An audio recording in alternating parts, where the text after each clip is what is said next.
Assalamualaikum warahmatullahi wabarakatuh. Al-Fatihah. A'udzubillahi minasyaitonirrajim. Bismillahirrahmanirrahim. Alhamdulillahirabbil alamin arrahmanirrahim maliki yaumiddin. Iyyaka na'budu wa iyyaka nasta'in ihdinas siratal mustaqim. Shiratal ladzina an'amta 'alaihim ghairil maghdubi 'alaihim waladdallin. Amin. Bismillahirrahmanirrahim. Alhamdulillahi rabbil alamin wassalatu wassalamu ala asyrafil anbiya'i wal mursalin sayyidina wa maulana Muhammadin wa ala alihi wa ashabihi ajma'in la haula wa la quwata illa billahil aliyyil azim amma ba'd. Alhamdulillah, pada sore hari ini kita bisa melanjutkan kajian dan pengajian kitab Irsyadul Ibad yang diprakarsai oleh Ibnu IPPNU Ranting Kalisalak, Kecamatan Margasari, Kabupaten Tegal. Mudah-mudahan bisa menambah wawasan dan pemahaman kita, bisa semakin memperdalam pengetahuan agama kita, dan tentunya bisa semakin meningkatkan keimanan dan ketakwaan kita pada Allah Subhanahu wa Ta'ala. Salawat serta salam semoga senantiasa terlimpahkan, tersanjungkan kepada junjungan kita Nabi Agung, Nabi besar, Nabi Muhammad Sallallahu Alaihi Wasallam.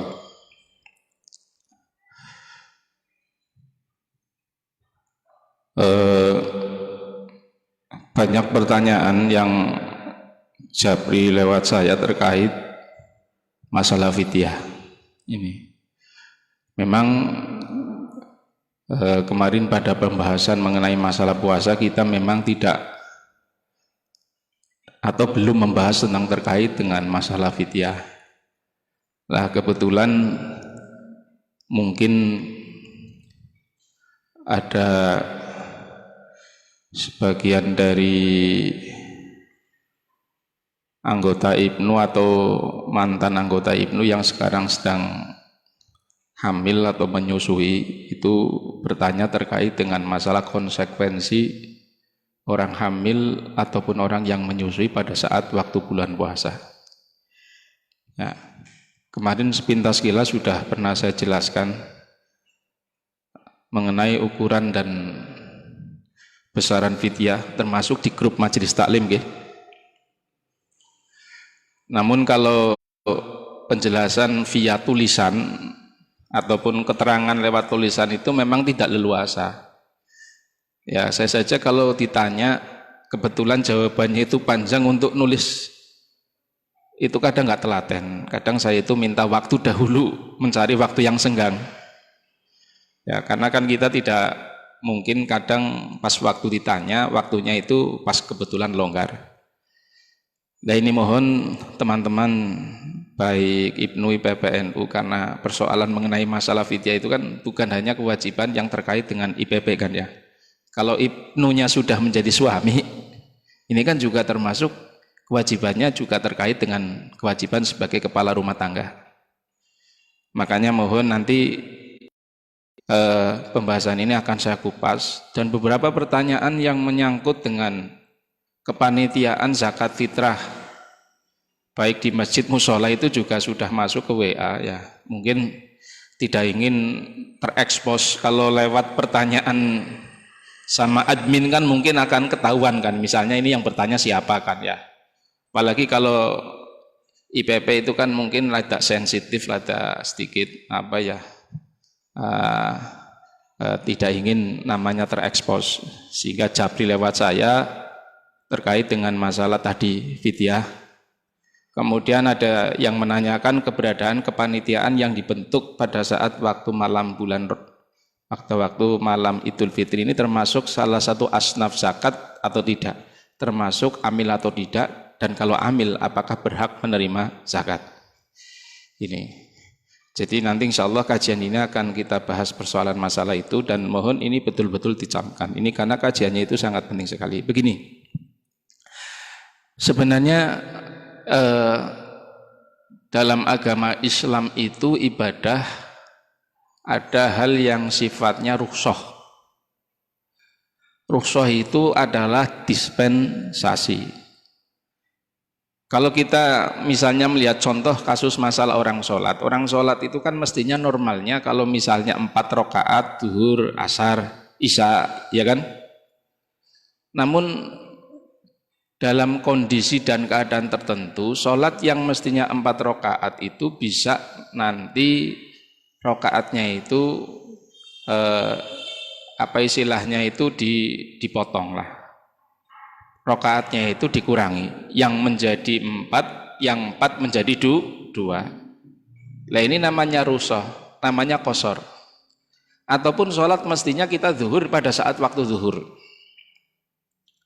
asar juga pada waktu asar, maghrib juga pada waktu maghrib, isya juga pada waktu isya. Tapi dalam kondisi dan keadaan tertentu, orang sholat zuhur itu bisa dilaksanakan pada waktu sholat asar yang namanya jamak takhir.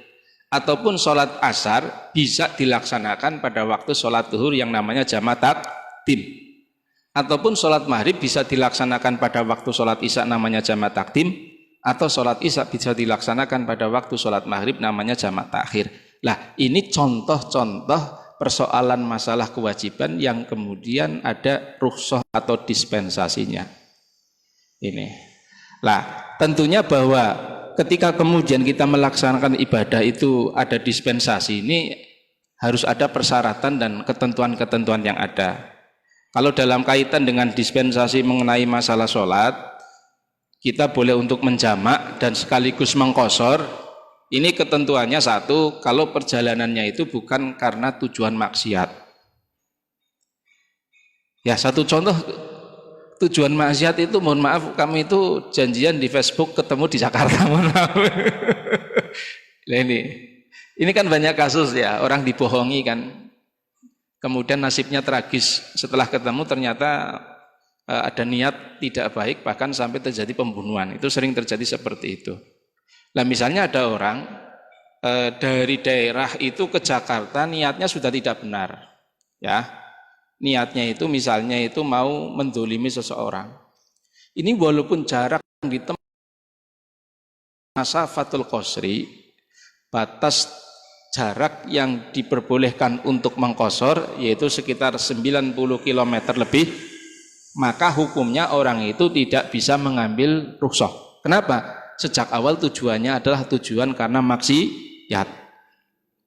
Ya. Nah ini beda dengan orang yang sejak awal tujuannya bukan karena maksiat tapi di tengah jalan maksiat. Ya, tujuannya memang sejak awal itu memang usaha ataupun mencari nafkah di Jakarta. Ya.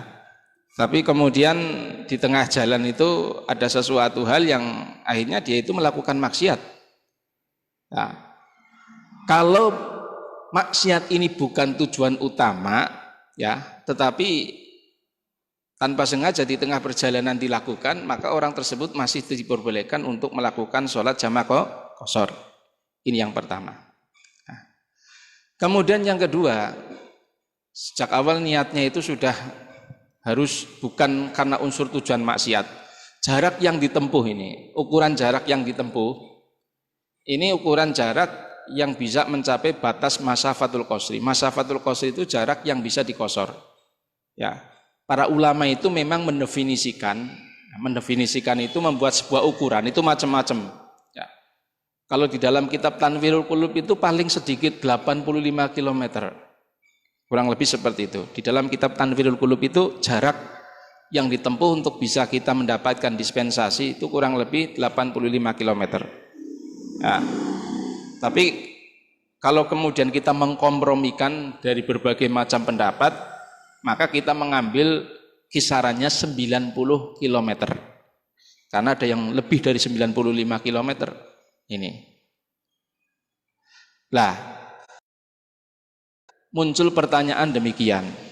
Sekarang kalau zaman dahulu barangkali jarak yang 95 km itu naik kendaraan seperti onta itu kan melelahkan. Apalagi misalnya sampai jalan kaki. Nah, kalau misalnya lantas mendapatkan dispensasi atau keringanan sholat itu mungkin wajar-wajar saja. Sekarang begini, Sekarang itu jarak 100 km saja ya, itu tidak mungkin terasa yang namanya rasa lelah ataupun kemudian sesuatu yang menjadikan dia itu payah ataupun istilahnya masakoh. Masakoh itu berat. Contohnya apa? Kamu ke Jakarta ya, kemudian dari Jakarta ke Surabaya naik pesawat, ya kan? Jarak Surabaya Jakarta itu yang jelas itu sudah hampir lebih 700 ya, 700 kilo. 700 kilonan. Ya. 700 kilonan.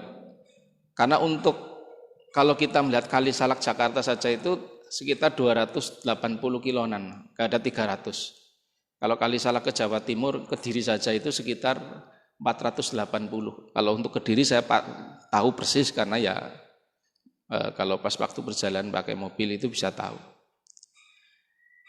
Jadi ternyata bahwa sekalipun kalau sekarang itu jarak yang mencapai 90 km ini ditempuh tidak dalam keadaan mengalami kelelahan ataupun kepayahan, maka tetap dalam hal ini hukum asalnya tetap orang itu mendapatkan daripada dispensasi. Jadi sekalipun misalnya orang Jakarta ke Surabaya menaiki pesawat yang jaraknya tadi berlipat-lipat ya, sampai tadi sudah kurang lebih 70 km, 700 km. Ya ini. Nah ternyata sampai di Surabaya misalnya, ya dia itu waktunya zuhur. Kemudian waktu zuhur itu sekaligus juga menjamak dengan sholat asar, sekaligus juga mengqashar. Jadi sholat asarnya dilaksanakan pada waktu sholat zuhur, berarti dia itu mengambil jamak takdim. Kemudian juga untuk bilangan rokaatnya, yang 4 itu kemudian diperkecil menjadi 2. Berarti zuhur 2, asar 2. Nah ini sekalipun tadi sudah saya jelaskan bahwa dia itu melakukan perjalanannya itu hanya 1 jam dan tidak mengalami kepayahan sama sekali, ya. Ini karena melihat tentang ketentuan mengenai masalah jarak yang menjadi pertimbangan, maka orang yang menempuh perjalanan dari Jakarta ke Surabaya menaiki pesawat tetap hukumnya boleh untuk mengambil rukhsah ataupun keringanan. Ini kenapa saya sebutkan tentang persoalan masalah sholat, ini sebagai ilustrasi dahulu supaya kita paham. Jadi gambaran rukhsah itu seperti ini, gambaran tentang keringanan itu seperti ini. Nah sehingga ketika nanti kita membahas tentang persoalan bab masalah puasa, kami itu sudah mempunyai gambaran. Apa artinya rukhsah, apa artinya keringanan, apa artinya dispensasi dalam ibadah. Artinya dispensasi dalam ibadah itu sifatnya itu pemilihan. Sifatnya itu pilihan. Silahkan kamu mengambil ya enggak masalah, ya. Umpama tidak mengambil ya enggak masalah. Kamu qashar, kamu jamak ya enggak apa-apa. Tidak menjamak juga tidak mengqashar juga tidak apa-apa. Wong namanya juga dispensasi. Nah ini terkait dengan persoalan yang ada pada saat waktu kemudian kita menjalankan sholat. Sekarang sesuai dengan pertanyaan yang ada, yang lewat via Jabri, terkait dengan persoalan mengenai masalah orang-orang yang boleh tidak berpuasa. Ini, orang-orang yang boleh tidak berpuasa. Sebenarnya begini, orang yang meninggalkan puasa itu ada klasifikasinya. Ingat, orang yang meninggal puasa itu ada klasifikasinya. 1, meninggalkan puasa punya kewajiban hanya qadha. Ingat-ingat ini. Meninggalkan puasa hanya kewajiban qadha. Contoh kasusnya itu sebagaimana orang yang pada saat bulan puasa itu kebetulan sedang berhalangan. Ya. Berhalangan. Ataupun kalau secara umum orang yang sedang dalam kondisi sakit, ya tentunya sakit yang dimaksudkan di sini bukan sekedar sakit. Kalau kemudian kita ndase ngeluh, lantas memutuskan dirilah kayong-nyong kemeriang berarti nyongoroli puasa terus masa kami ya nggak boleh ya. Artinya dalam tataran sakit seperti apa yang diperbolehkan untuk tidak puasa, tentunya sakit yang betul-betul sangat menyiksa. Ya misalnya ndase teng-tengan, matanya berkunang-kunang, ya memang betul-betul sakit. Ya, ingat-ingat itu. Jadi orang yang boleh tidak berpuasa, bahkan kalau kemudian kasus mengenai masalah orang yang halangan ya itu tak jelas, malah kalau berpuasa itu hukumnya haram, ya kan? Ya. Jadi puasa dengan sholat bagi orang yang menstruasi itu beda. Kalau untuk kasus orang yang halangan ketika sholat maka tidak ada konsekuensi kodok, ingat-ingat ini. Jadi kalau perempuan pas waktu kebetulan dia itu misalnya halangan kan sholatnya gratis, betul-betul gratis. Artinya memang dia itu tidak ada kewajiban untuk mengqodhohi. Tetapi persoalan yang terkait dengan puasa, contoh dia itu misalnya berhalangan 7 hari, maka otomatis dia itu tidak melakukan puasa 7 hari. Nah, tapi nanti setelah bulan Ramadan, masuk bulan Syawal dan seterusnya, dia itu wajib untuk mengqodhonya selama 7 hari. Mengqodho saja ini. Nah, ini sama dengan orang yang dalam kondisi tidak sehat ataupun sakit. Ini yang pertama. Yang kedua, orang yang tidak kewajiban puasa, ya, tapi tidak wajib untuk mengqodho. Ya, orang yang tidak punya kewajiban puasa, maksudnya pada saat waktu bulan puasa itu tidak berpuasa, tapi tidak punya kewajiban mengqodho. Contohnya siapa? Orang yang sudah levelnya itu punya penyakit pikun. Biasanya wis bapak tua, mbok tua. Jadi kayak bapak tuane sampean, bapak tuane Rika kabeh ya. Umpama anak sing umure biasa wis 70 mendhuwur ya. Yang kalau secara pemikiran itu sudah tidak lagi konsisten ya. Wis mangan ngakune durung, biasanya kan seperti itu kan ya. Lah, orang-orang seperti ini itu memang tidak ada kewajiban puasa. Tetapi dalam hal ini pihak keluarga ataupun pihak ahli warisnya ini punya kewajiban untuk setiap hari bagi orang-orang seperti itu untuk dikeluarkan daripada fidyahnya. Ya. Sistem mengeluarkan fidyah itu demikian, boleh 1 hari dikeluarkan, ya, katakanlah misalnya puasa itu hari Jumat, berarti hari Sabtunya itu dikeluarkan fidyahnya itu sebagaimana yang sudah saya katakan itu 1 mud, ya, berarti 7 ons. Dan boleh nanti fidyahnya itu sifatnya direkap. Jadi modelnya sejak puasa pertama sampai 30 hari itu dikumpulkan, tinggal dikalkulasi 7 kali kemudian 30, berarti kurang lebih ada 21 kilo, baru dikeluarkan dibagikan fidyahnya, itu juga boleh. Jadi dengan sistem kemudian nanti setiap hari dikeluarkan itu boleh, ataupun dengan cara direkap sampai akhir bulan Ramadan baru dikeluarkan. Yang tidak boleh itu demikian, ini catat ini. Yang tidak boleh, ini awal Ramadan pihak keluarganya itu langsung mengeluarkan fidyah langsung 21 kilo. Itu nggak boleh. Nggak boleh.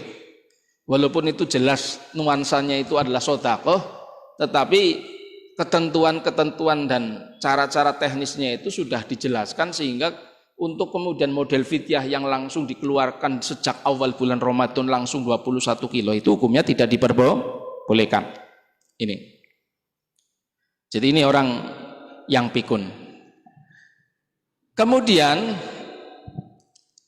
yang selanjutnya, orang yang pada waktu bulan puasa itu tidak puasa tapi setelahnya wajib 2, wajib mengqodhoni dan wajib membayar fidyah.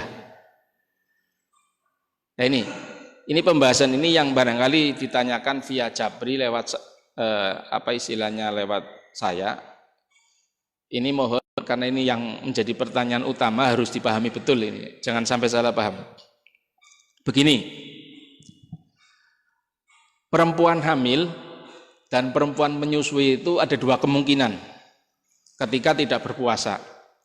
Dan 2 kemungkinan ini itu menentukan tentang masalah sikap hukum ataupun menentukan tentang konsekuensi hukumnya.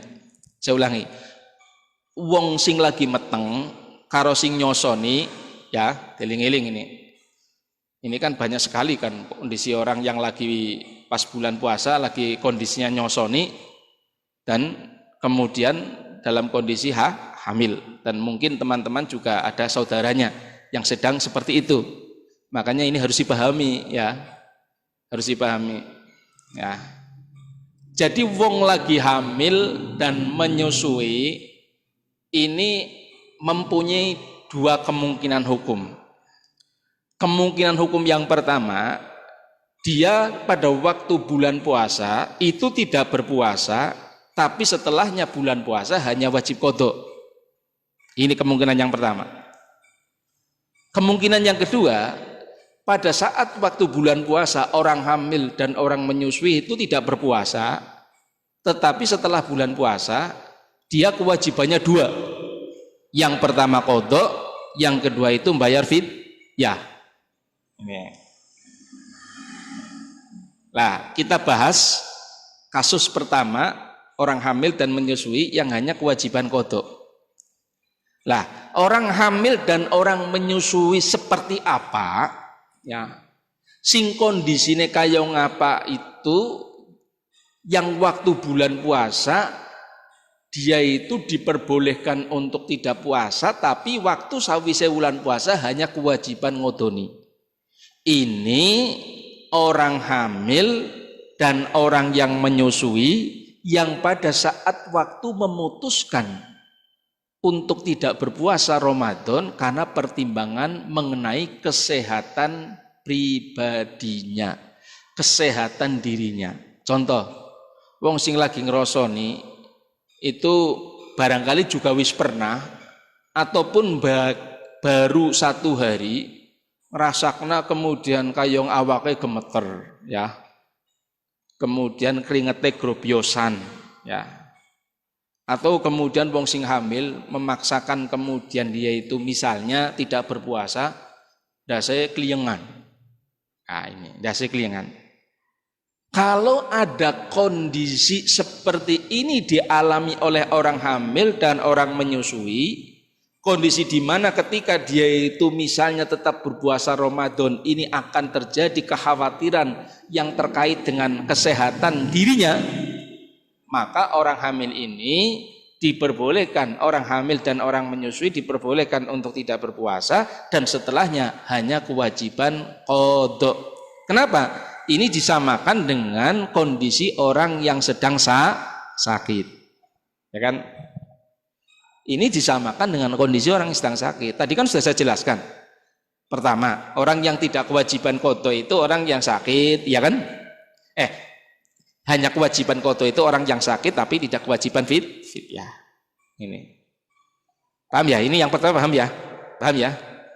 Jadi orang hamil, orang menyusui itu ketika pada waktu bulan puasa kemudian dia memutuskan untuk tidak berpuasa, tapi setelah bulan puasa itu hanya kewajiban qadha itu apabila orang hamil atau orang menyusui itu adalah faktornya masalah mengkhawatirkan kesehatan dirinya, mengkhawatirkan kesehatan pribadinya. Ini kemungkinan hukum yang kedua, ini harus dicatat, harus diingat bahwa orang hamil dan orang menyusui itu pada waktu bulan Ramadan memutuskan tidak berpuasa, ya, dan hukumnya boleh. Namun setelah bulan puasa itu mempunyai kewajiban bukan hanya mengqadhoni tapi wajib bayar fidyah. Jadi kewajibannya dua, artinya apa? Ya harus semuanya itu dilaksanakan. Kalau hanya qadha saja tidak fidyah berarti dia itu masih kemudian meninggalkan kewajiban yang satunya. Dan apabila dia itu orang mampu tidak mengeluarkan fidyah, dosa. Makanya ini saya harap dengan pemahaman seperti ini nanti saya terangkan ya. Barangkali tidak ada orang yang gegabah ya. Ana sing memahami mohon maaf sekali ya. Wong ora puasa waktu hamil itu cukup berarti nyongetokna fidyah tok ya Pak Ustadz. Ada seperti itu. Dan ternyata pemahaman seperti itu bukan hanya 1-2 orang. Ya. Berkali-kali saya kemudian menjawab pertanyaan via Japri lewat WA mengenai persoalan masalah itu. Makanya ini harus dipahami betul loh. Ya, mumpung ini pas persoalannya. Jadi kemungkinan hukum yang kedua, orang hamil dan orang menyusui itu pada saat waktu bulan puasa ini memutuskan untuk tidak berpuasa ya, tetapi konsekuensinya engkau sawise bulan puasa rampung, setelah bulan puasa itu selesai kewajibannya itu bukan hanya qadha tapi sekaligus juga membayar fidyah. Ini berlaku bagi orang hamil dan orang yang menyusui ketika memutuskan untuk tidak berpuasa pada saat waktu bulan Ramadan. Ini faktornya itu mengkhawatirkan kepada kandungan dan bayinya, bukan mengkhawatirkan terhadap kesehatan dirinya. Ingat-ingat nih, ya. Contoh kasus misalnya demikian. Pemahaman wong tua gemien, ya, itu kan sering mengatakan, ya, padahal mohon maaf itu pemahaman yang tidak bisa dibuktikan kebenarannya. Wong hamil kue atau wong sing lagi nyosoni kue anggar kemudian ora dinen asupan panganan, ya, jadi engko banyu susunya panas, ya, engko nanti terkait dengan kesehatan bayi, ya,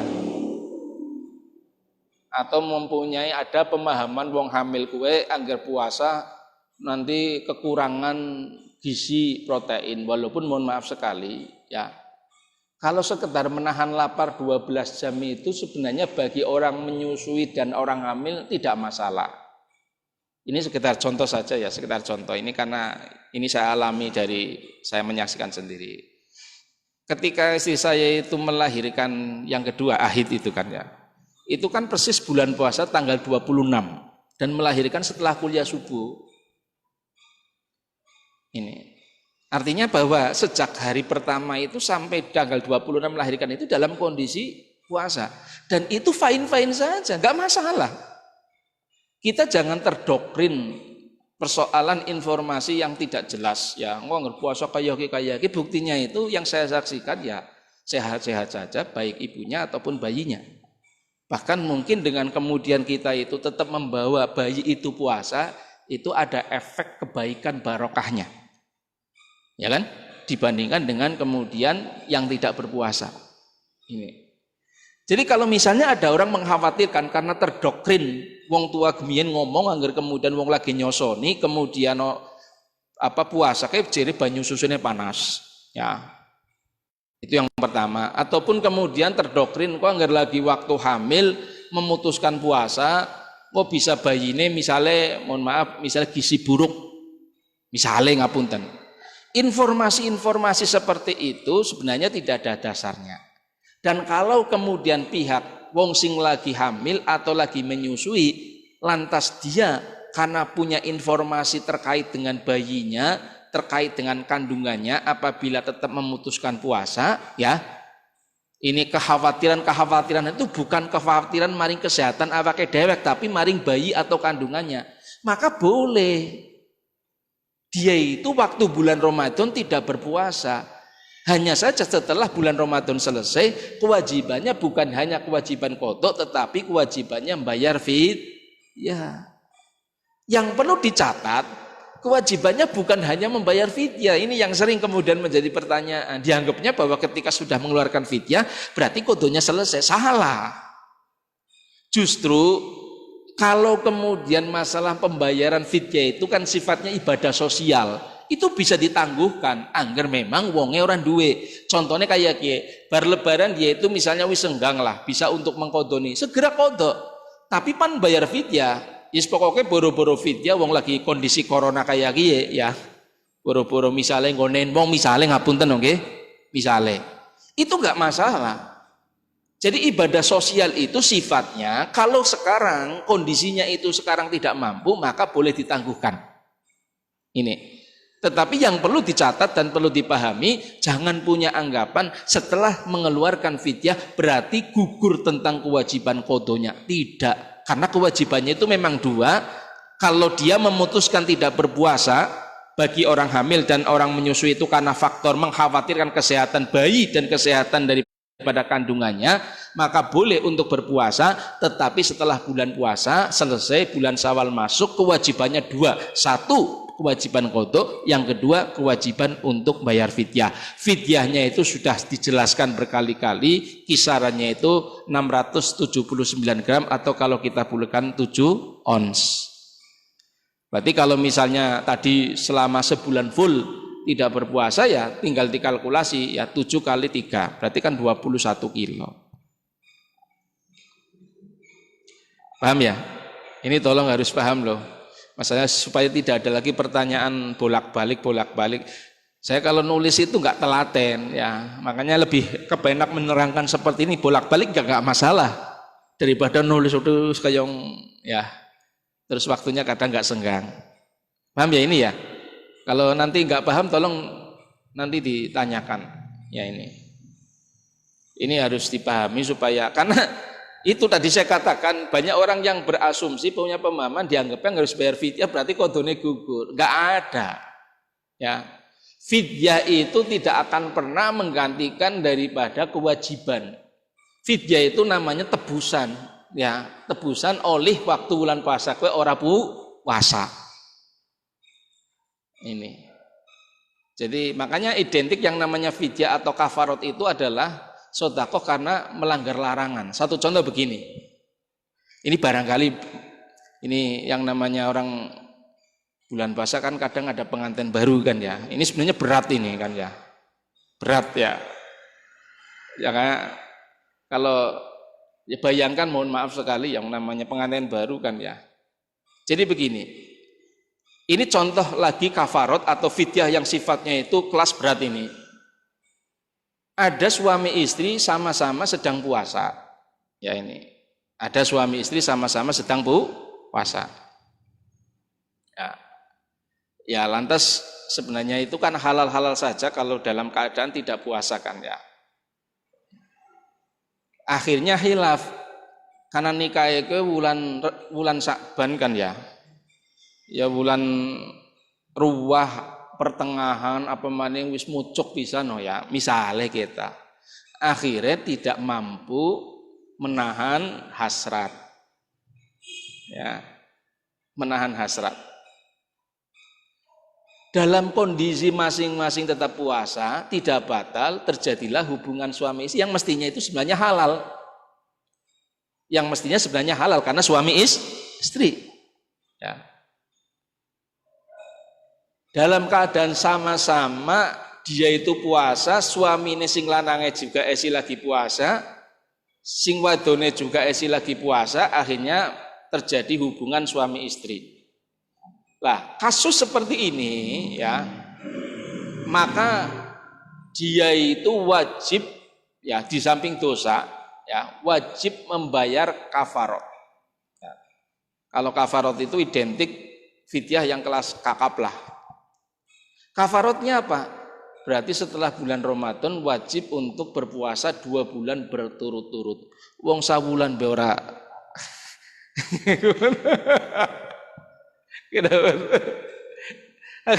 Mohon maaf ini barangkali makanya tolong ya. Ini teman-teman Ibnu PPNU yang mungkin pengantin baru ya, ini harus dicamkan betul ya. Berat ini. Kalau sampai masih dalam keadaan sama-sama puasa kemudian melakukan hubungan suami istri. Lah pertanyaan begini, lah terus bagaimana pas waktu siang-siang hari puasa itu bermesraan suami istri? Ya, ini bisa terjadi sama siapapun. Itu misalnya mohon maaf pas waktu siang itu hanya rangkul-rangkulan. Ya. Ataupun misalnya mencium. Hukum asalnya itu kan sebenarnya mencium istri itu kan ibadah kan ya. Rangkul-rangkulan juga ibadah. Tetapi ketika ini sedang dilaksanakan ataupun di tengah-tengah pelaksanaan bulan puasa, ini kalau sekedar hanya seperti itu hukumnya makruh. Ya, artinya sebaiknya ditinggalkan. Karena otomatis kalau sampai terjadi ini kan awal seperti itu bisa menjerumuskan orang itu kepada hal-hal yang kemudian lebih fatal. Tadi sampai kemudian sampai melakukan hubungan suami istri sama-sama sedang berpuasa, maka dia itu wajib membayar daripada kafarot. Tapi ingat ini, dalam kasus masalah ini, itu yang nelangsa itu suami. Ingat ini, dalam kasus masalah membayar kafarot itu hanya berlaku bagi suami. Jadi sing wajib melakoni puasa 2 bulan berturut-turut itu hanya suami. Walaupun mohon maaf ini, yang kemudian pemicu pertama kayak kowe sing wadone, ya, sing mohon maaf bahasanya sing ngejak atau pemicu utama kowe wadone, tetapi nanti yang wajib melakukan hukuman itu hanya suami. Jadi wong wadon tiring-tiring, ya. Jadi makanya dalam kasus tidak semua bahwa mesti wong wadon dipojokan, enggak. Buktinya dalam kasus masalah ini sing kon nglakoni puasa 2 bulan berturut-turut ini adalah suami. Walaupun tadi sudah saya katakan, ya, yang menjadi sebab atau yang menjadi apa istilahnya pemrakarsa daripada hubungan yang khilaf itu adalah istrinya. Misalnya kan begitu kan ya. Ini kalau masalah untuk fidyah yang sifatnya lebih besar, yaitu kafarat. Ya. Ini makanya tadi saya katakan ya, jadi menikah bulan Sya'ban itu sebenarnya berat. Ya makanya kalau kemudian kita melihat daripada pernikahan Rasulullah SAW dengan Sayyidah Aisyah itu dilaksanakan pada waktu bulan Syawal. Ya. Jadi kalau melihat tentang Kanjeng Nabi pernah menikah, kemudian apa istilahnya yang sekarang menjadi hukum kesunahan itu bulan Syawal. Tapi begini, kalau supaya menikah kita bulan Syawal itu mendapatkan kesunahan itu betul-betul ingin mengikuti Kanjeng Nabi. Bukan motivasinya mumpung wong isi lagi pada balik, itu lain loh. Kalau alasan seperti itu, mumpung wong isi pada kumpul di rumah, tidak. Ya, itu namanya bukan sunnah. Kalau sunnah itu betul-betul kita itu memang melaksanakan nikah itu betul bulan Syawal karena ingin mengikuti jejak Rasulullah Shallallahu Alaihi Wasallam. Paham ya itu ya, fidyah dengan kafarat. Yang terakhir ini, yang terkait dengan masalah kewajiban qadha. Ada orang yang waktu bulan puasa, ingat ini, diperbolehkan ya untuk tidak berpuasa, ya. Tapi hebatnya setelah nanti bulan puasa dia itu tidak punya kewajiban qadha dan tidak punya kewajiban fidyah. Kepengen apa orang kira-kira? Waktu bulan puasa dia itu boleh untuk tidak berpuasa. Hebatnya ini waktu setelah bulan puasa wis ora wajib qadha dan ora wajib bayar fidyah. Siapa kira-kira sosoknya? Ini wong sing ora waras ya. Tapi banyak sing niru, banyak wong-wong sing kemudian mengikuti jejaknya kan ya. Ya kan? Jadi orang sehat walafiat tapi meniru sikap daripada wong sing terakhir ini ya. Kalau tadi wong sing pikun, wong sing sudah kondisinya itu tua renta ya, itu kan walaupun orang kewajiban puasa tapi kan kewajibannya pihak keluarga untuk membayarkan fidyah. Kalau ini yang terakhir, di samping kemudian dia itu tidak punya kewajiban berpuasa, itu juga tidak punya kewajiban untuk qadha dan membayar fidyah. Ini adalah orang yang akalnya tidak sehat. Makanya tulung nyong kabeh sing dinain akal sehat walafiat, manfaatkan kondisi anugerah Gusti Allah kuwe nganggo untuk kemudian melaksanakan ibadah perwujudan syukur maring Gusti Allah. Nah niki poin masalah puasa fidyah, paham nggih? Sebelum saya membahas masalah panitia zakat, masalahnya kalau saya tidak ingin nanti sudah saya jelaskan mungkin ada hal-hal yang terlewatkan. Kalau nanti panitia zakat bisa kita bahas pada pembahasan berikutnya. Silakan, mungkin ada mau yang ditanyakan. Mumpung masih ada waktu ya 10 atau seperempat. Monggo, Mas Aldi. Assalamualaikum warahmatullahi wabarakatuh. Maaf Pak Kiai. Iki pasang ini dipakai. Dan supaya sing teng riku masih meninggi pasang ini kok. Dipaten sedaya.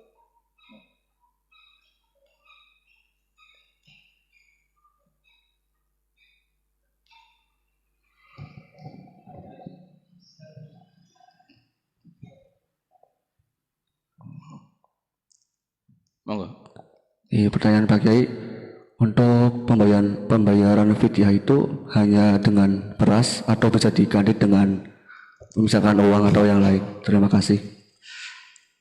Oke, matur suwun.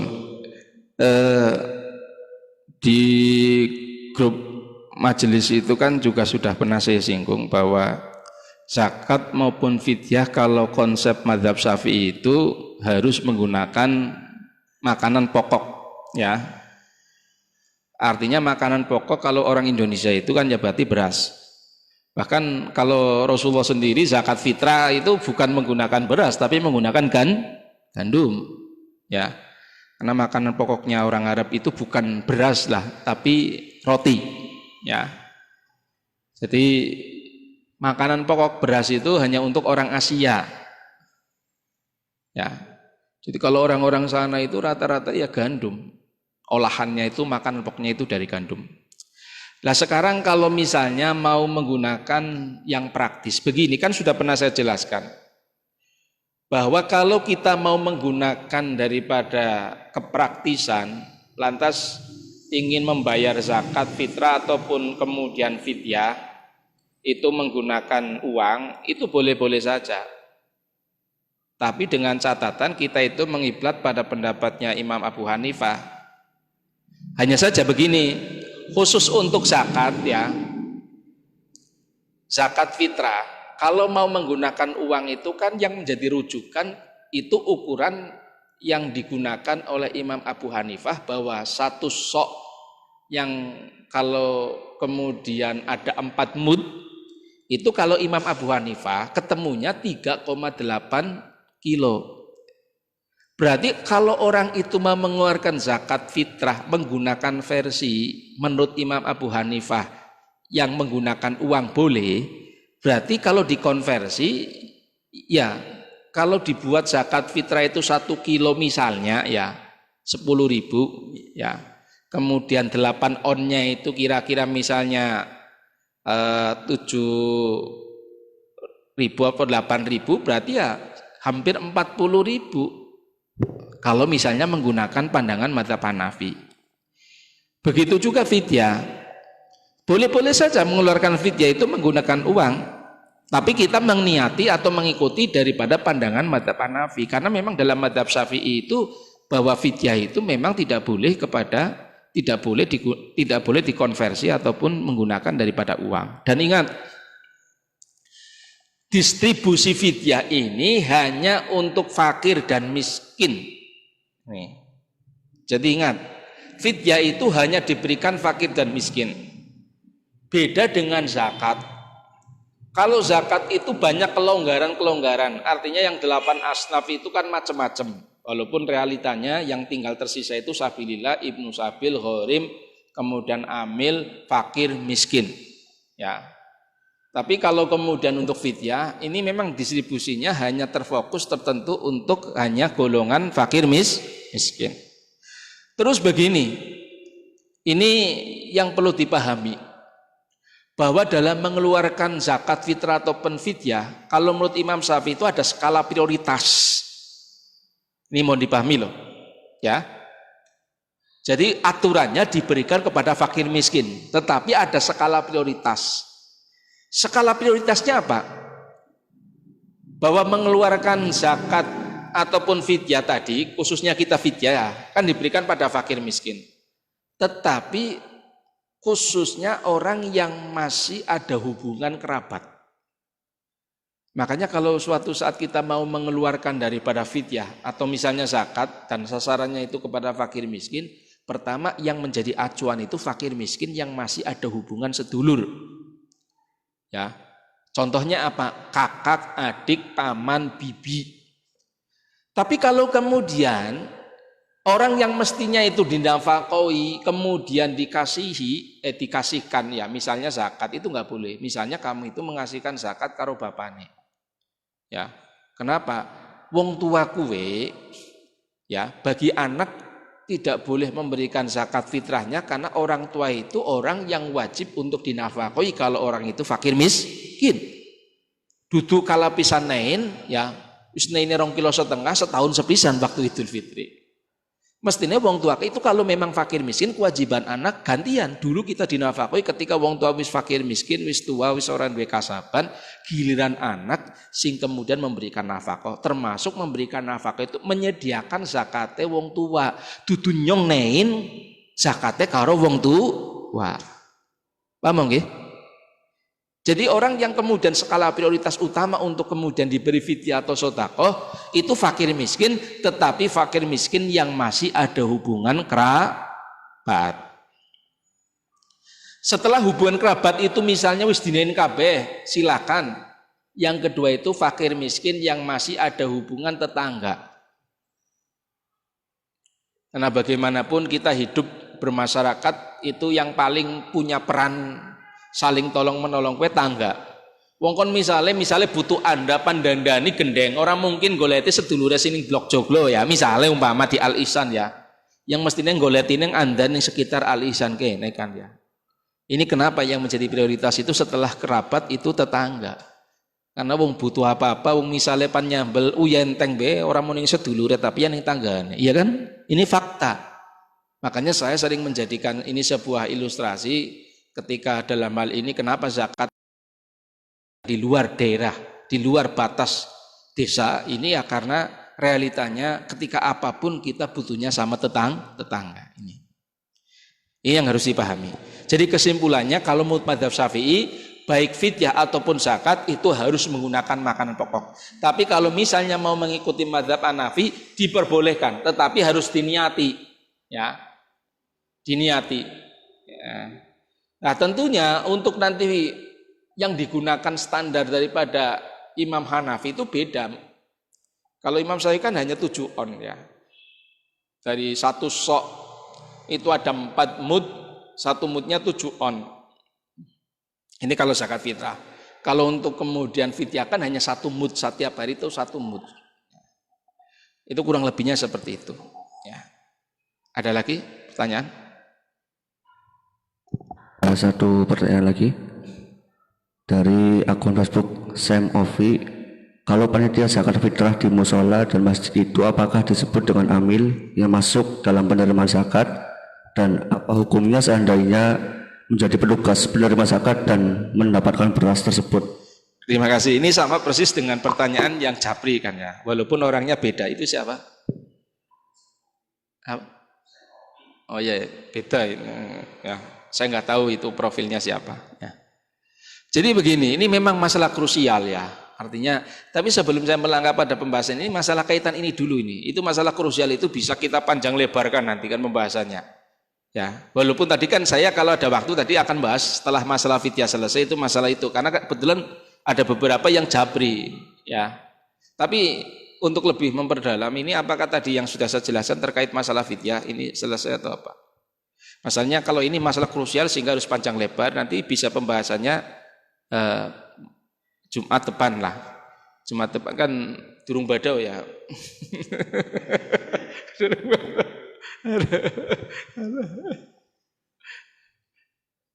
Ya, ini barangkali mungkin ada auden yang langsung di sini yang masih belum ya. Ya walaupun dirinya sudah paham tapi mewakili teman-teman yang daripada nanti kalau pas waktu ditanya itu masih belum jelas. Artinya saya ingin untuk persoalan masalah fidyah ini tuntas ya. Masalah fidyah itu tuntas. Nah terus begini. Ini kalau kita kembangkan secara menyeluruh ya. Sebenarnya harus dipahami ada fidyah yang sifatnya itu wajib sebagaimana ini dan fidyah yang sifatnya sunnah. Fidyah yang sifatnya sunnah. Fidyah yang sifatnya sunnah itu justru di sebagian daerah itu sudah sangat marak sebagaimana ketika ada orang meninggal dunia. Lantas kan tentang masalah sholatnya ya, sholatnya itu kan kemudian dihitung berapa hari dia itu meninggalkan. Perlu dicatat ya. Dalam kaitan masalah memfidyahi kewajiban sholat yang ditinggalkan oleh si mayit, ini nggak sama dengan fidyah yang hukumnya ini di sini wajib. Masalah puasa loh. Jadi jangan gebyauya bahwa fidyah itu mesti wajib. Kalau dalam kasus masalah sholat ini harus diingat ini. Jadi ketika ada orang meninggal dunia ini, tolong harus dipahami ini.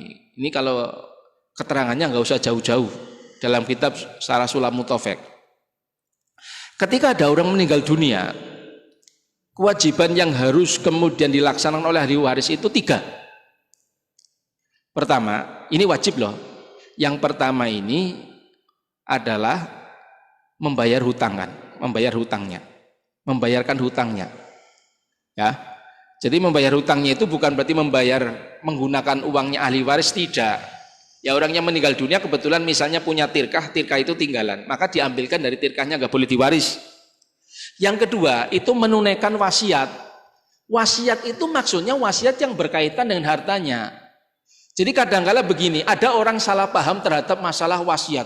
Ya wasiatnya mayit kudu dilakoni. Misalnya kebetulan gini, ana wong suami ketika waktu paninggal dunia ngomong karo istrine, tulung konari misalnya wong pe ngomong wis laka aja bojo maning. Nah, sekarang wasiat ini apakah kemudian wajib dilaksanakan oleh janda ya yang suaminya meninggal dunia?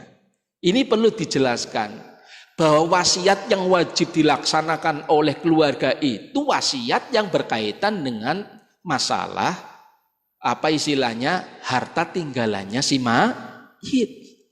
Jadi yang gerana wong pan mati kemudian ngomong karo bojone aja bojo maning itu nggak wajib dilaksanakan, tetap boleh.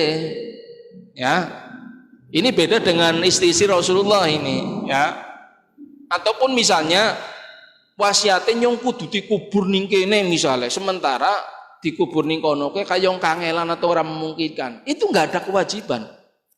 Misalnya kudu dikubur ning ngarepe omah misalnya kayak kowe. Tapi ada kasus di Tegal kubur itu ning pekarangan, kudu ning pekarangan, ya kan? Tapi kan repot pekarangan itu di komplek omah. Ya. Kalau anaknya Iwan Fals di depan rumahnya kan Gilang Rambu Anarki kan ya, anaknya Iwan Fals itu kan memang itu bukan wasiat itu kan ya. Itu memang sengaja katanya Iwan Fals biar nanti untuk pengingat-ingat. Memang dikuburkannya di depan rumahnya. Dulu kan Iwan Fals punya anak laki-laki kan ya, namanya Gilang Rambu Anarki kan ya. Itu juga seorang pemusik, cuma pemusiknya nggak niru Iwan Fals. Itu dikuburkan di depan rumah. Tapi rumahnya memang halamannya luas sekali lah. Pernah ada kasus di Lebak Siu itu wong wasiate itu kemudian minta dikuburkan di pekarangan. Persoalan pekarangan itu pekarangan yang di komplek perumahan. Nah kemudian ada yang menanyakan sama saya katakan ini kadang-kala orang memang salah paham. Wasiat yang harus dilaksanakan itu wasiat yang terkait dengan harta tinggalannya mayit. Jadi kalau mayit itu berwasiat tadi kon dikubur di pekarangan, itu enggak ada kewajiban sama sekali untuk melaksanakan. Ataupun ngomong karo bojone aja bojo maning, ora kewajiban kemudian sing wadone sing wis dadi rangda itu janda terus ora. Pan bojo maning monggo. Kenapa? Ini bukan terkait wasiat sing kudu dilakoni. Karena wasiat sing kudu dilakoni itu kalau memang yang berkaitan dengan tirkahnya mayit. Paham ya? Nah, ini yang perlu dipahami. Itu yang kedua wasiat. Ya. Yang ketiga itu menyisihkan harta bendanya untuk badal haji. Jadi yang wong sing mati itu sebenarnya wong mampu tapi durung kaji, itu harus menyisihkan. Ini tiga hal ini. Utang, wasiat, menyisihkan badal haji. Lah, kaitan dengan fidyah itu sifatnya sunnah. Monggo keluarganya kalau memang dia itu termasuk wong sing duwe tinggalan, silakan dibayarkan fidyah fidyah daripada sholatnya. Tapi fidyah itu bukan termasuk hal yang wajib atau prinsip. Kadang malah salah. Sing utang ora pernah kemudian dipikiri, giliran masalah fidyah, mayitnya durung dikubur, wis disiapna pirang waring ya gue ya. Ini yang kadang-kala persoalan sunnahnya itu diutamakan sementara mengesampingkan daripada perkara yang wajib. Karena waktunya sudah cukup, ya nanti kita lanjutkan insya Allah membahas persoalan masalah krusial, masalah panitia zakat mungkin dibentuk oleh IPNU, IPPNU, oleh Fatayat itu termasuk bisa oleh bagian apa ora. Ini supaya ini mohon maaf jangan sampai kita memakan barang yang batil, iya kan ya. Ini nanti insya Allah akan kita bahas pada Jumat depan. Cukup sekian, ada kekurangan kehilafan saya mohon maaf. Ihdinas siratal mustaqim. Wassalamualaikum warahmatullahi wabarakatuh.